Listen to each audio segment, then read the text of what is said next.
Hello sports fans, this is I Know Ma, back with another baseball card video for your entertainment, and today I'm coming at you live from a closet in Colorado to talk about how to win at the Home Run Challenge. So I'm on vacation right now, but we're going to be doing a lot of cut takes in this particular video, so hopefully the fact that I'm in a closet and not in the home studio is not going to bother you guys too much. So I have had very good success at winning the Home Run Challenge, and in fact, while I'm here on vacation, these are all the 2024 Home Run Challenge cards that I've pulled, and I'm going to be placing my bets, if you will, although it's obviously not gambling because these don't cost you anything. They cost you whatever it costs you to buy the packs, or if you buy them on eBay, whatever. My point is, I'm not a gambling person, but you are placing your bet as to when these guys are going to hit their home runs, and if you succeed, you win a very cool exclusive card. So if you're new to this and you don't know what I'm talking about, these inserts come in packs of Topps base, Topps flagship. They don't come in any other product. And you scratch a code off the back, and then you go to your Topps account and you enter in the date that you think the person's going to hit the home run.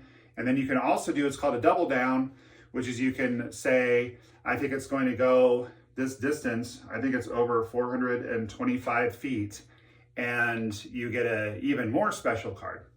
So we're going to talk strategy. I have won this many times. There's one way to cheat and game the system that's a little more expensive if you just really want to win one of these cards and you don't want to buy it off of eBay. So we're going to talk about that. There's also an amazing sort feature on one of the major sports sites that most people do not know about, which by the way is very helpful in fantasy baseball as well, but that will also help you maximize your chances. And there's also thinking about when to do it, what time of year to do it. And so those are all going to factor in. Obviously, we can't guarantee the results, but if you've never won one of these and you've always wanted to, this is the video for you. So let's dive right into it. Okay, so the first tip is going to be to do your research. You've got to do your research. If you just randomly say to yourself, okay, I think Mookie Betts is going to hit a home run today, and you enter the code in, fine. I think there's actually a 24-hour window where it has to be for tomorrow. Okay, fine. That's no problem, and you will win occasionally because all the guys in this set hit a fair amount of home runs. Now, having said all of that, you want to do some strategy. You want to think about it. Here's a really good example. Think about the opposing pitcher. That's tip number one. You can set all of this in advance if you want to, but it's better to wait until within 5 days because then you know the pitching rotation for the opposing team. You know who they're going up against. Matt Olson, more likely to hit a home run against a right-handed pitcher than a lefty. He's a left-handed batter. That just stands to reason. So you think about the opposing pitcher. If Garrett Cole is going for the other team, or if Tariq Skubal is going for the other team, your guy is less likely to hit a home run. He could, but it's less likely. The best thing, in my opinion, is to try to find a bullpen day where the other team doesn't have a fifth starter available and they're just throwing out random guys that aren't good enough to be a starter or the closer. That is a really good way to go because your guy is much more likely to hit a home run off some random bullpen filler than the ace of the team who's an all-star and going to make the Cy Young. Now, obviously, if someone is a Cy Young candidate, you could still hit a home run off them. They still give up home runs, but you're way more likely to get a home run against a guy with a 5+ ERA who just got called up or from a bullpen day or something like that. So that's tip number one, is look at the opposing pitcher. Tip number two, go to Yahoo Sports. You heard me right, Yahoo Sports, because I have not found on ESPN or MLB.com or anywhere else the same kind of sort feature that Yahoo Sports has. If you go to Yahoo Sports, and I'm going to show you how to do it, you can get into each player's splits, and you can look at their splits for this year and for their whole career. Typically, I will do it for their whole career unless they're having an unusual power dip or power surge in the last year or two, in which case you might want to sort just by the last year or two. But generally speaking, I'm looking at the overall splits for their career. So let's consider Pete Alonso, for example, my favorite player and a great power hitter. So if we go over to Yahoo Sports and we look at Pete Alonso, we're just going to put him in the search bar. We're going to put in Pete Alonso and we're going to see what pops up. Now, this is what most people don't know about. It's going to show you his stats and his splits for this year. But what you want to do is you want to sort for his entire career. Then we're going to go over and we're going to look at the different parks where he's hit in. It'll also show you by opponent, but I'm not as interested in that. If you want to get really granular, you could look at that because there's going to be people who perhaps are scouting him better, some teams than other teams. So you can look at that. If they're really dreadful against a certain opponent, then fine.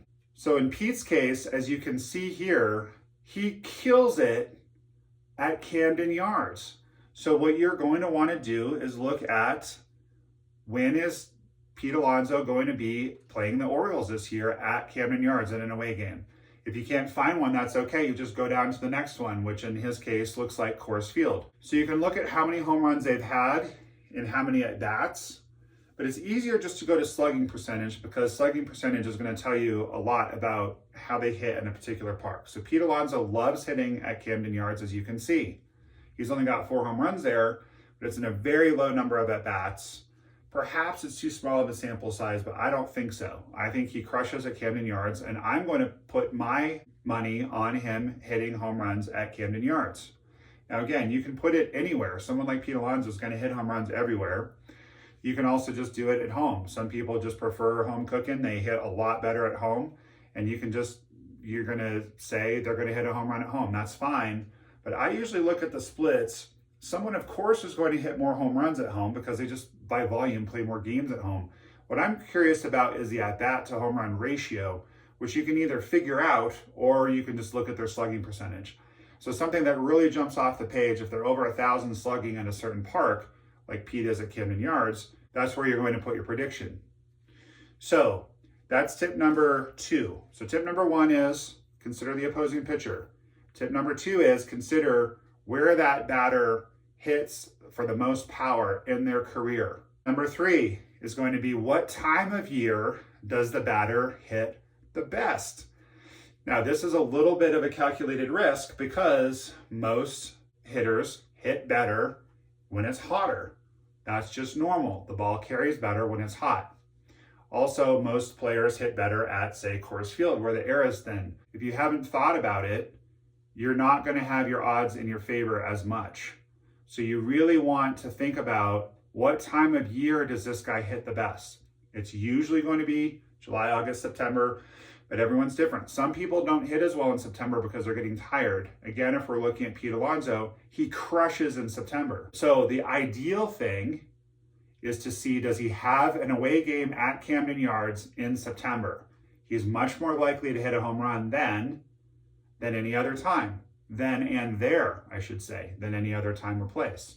However, if he's playing at Camden Yards in July, well, fine, I might put it down for that because he loves hitting at Camden Yards. If in September, all of his games are at parks where he doesn't do particularly well, then maybe I don't want to do that.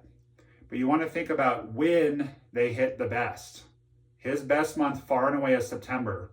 So if I can't find an away game at Camden Yards, I go down to the next park and the next park and the next park that he excels hitting in and see when he's there in September. So that is tip number 3. So just to review again, tip number 1, who's the opposing pitcher? Tip number 2, where does this person like to hit? Tip number 3, what time of year do they like to hit the best? Now, tip number 4 is avoid Sundays like the plague. You don't want to put your code down for a Sunday game because what happens most of the time on Sundays, not always, but a lot of the time, is that the starting team gets a rest. So Pete Alonso is more likely to get a breather on a Sunday afternoon game after a Saturday night game. Now this applies to any day games. So on the one level, day games are good because maybe the ball travels farther because maybe it's hotter during the day than in the evening. So if you can find a game, say in Texas, in the dog days of summer, that's a day game. Again, that's a calculated risk, but your guy might not be playing that day. So you need to really be thinking about that as well. So think about what day of the week they are more likely to play. If they've had an off day the day before, they're almost certainly going to be starting that day.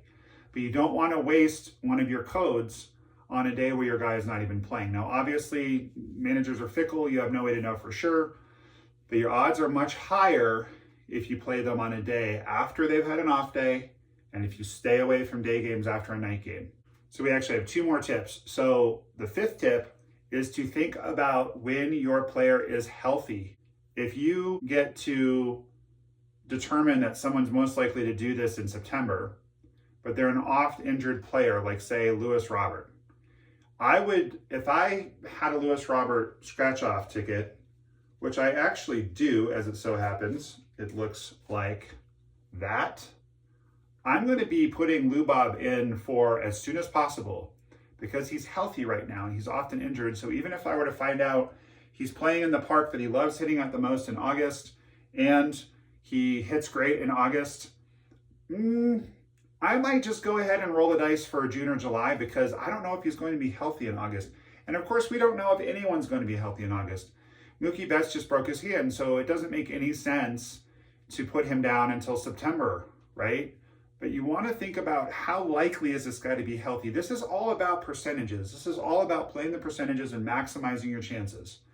So if you have an often injured guy, he's currently healthy, or if you have a guy who's just hot right now, you might want to go ahead and enter that code because you don't want to get stuck when he's hurt or on a cold streak. The 6th and final tip is you want to consider how the pitching staff for the opposing team is doing this year. So let's say you have a guy who's always hit really well at Fenway Park, okay? So you think, well, he's playing in Fenway Park in August, and it's going to be hot in August, and balls are going to be flying over the Green Monster, and he's a right-handed hitter. Let's do against the Red Sox in August. Well, the one thing you need to keep in mind is that the most valuable coach in all of Major League Baseball, in my opinion this year, for my Red Sox, is Andrew Bailey. The Red Sox pitching staff has gotten so much better this year since they hired Andrew Bailey away from the Giants. Andrew Bailey, in my opinion, is a genius. Think about how many Red Sox pitchers are doing better this year than they have in the past. Garrett Whitlock, Tanner Houck, Brian Bayo. Cutter Crawford is an obvious one. He was leading the league in ERA for a long time. The Red Sox pitching is beast, and it's because of Andrew Bailey. So you might want to avoid the Red Sox pitching this year if you have a guy who hits well at Fenway Park. You might want to find the second best park that he pitches at because while you want to look at the large sample of the person's entire career, you also have to consider certain factors from this year, such as the fact that Andrew Bailey is a genius and the Red Sox pitching is beast.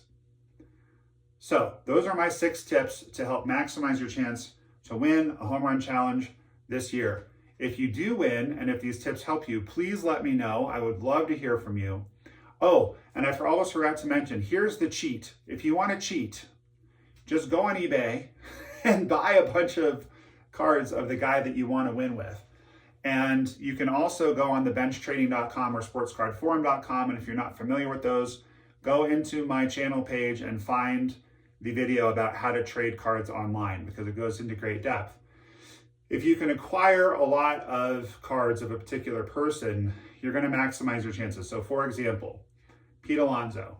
If I have 10 Pete Alonso scratch-off cards and I just pick any random 10-day stretch and enter the codes, more than likely he's going to hit a home run during that time. Last but not least, tips for fantasy baseball. If you stream at all in fantasy baseball, meaning you pick up players just for a day and then drop them the next day. Let's say you're playing head-to-head and you need a home run on a Sunday to win that category. Look at who's available, and if you want to do a deep dive, figure out the splits and figure out who does the best in that particular park. I do this also with streaming pitchers. Let's say I need to stream a pitcher. I'm not just going to look at their stats for this year, and I'm not just going to look at the opponent. I'm also going to look at how does that player do in that park. So you can use these splits the same way with pitchers. So let's just say, who's a marginal pitcher this year? Let's look at Michael Wacha. So Michael Wacha is a fringe starting pitcher. Depending on the size of your league, he may or may not qualify to play for you this year. But if you look at the ballparks where he pitches really well, he's pitching in one of those parks, then you should stream him. If you notice he's pitching in one of the parks where he gets blown up, then you should not. Anyway, again, guys, thank you so much for watching. I should have asked you this quite a while ago, but if you haven't liked the video, please like it. If you're still here after I've been talking to you for all this time and you haven't subscribed, please consider subscribing because we do all kinds of awesome videos related to baseball cards on this channel. We do a lot of baseball card opening videos, but we also do baseball card review videos. We look at eBay and look at recent sales. We look at stuff like this. How can I maximize my odds at the various contests that Topps is doing? So it's a lot of fun, and I'd love to have you along for the journey. So please do pop that like button. Please subscribe if you haven't already, and let me know in the comments what kind of success you have with these tips. And also let me know any tips I might have missed that can help us more with our quest to get the elusive Home Run Challenge cards from Topps. They are super cool. It's a lot of fun to get them, and I wish you all great success in your quest. In the meantime, keep that big smile on your face because baseball cards are awesome, and Nomar loves ya. We'll see you next time. What's up? I'm Kevin Millar. Nomar loves you.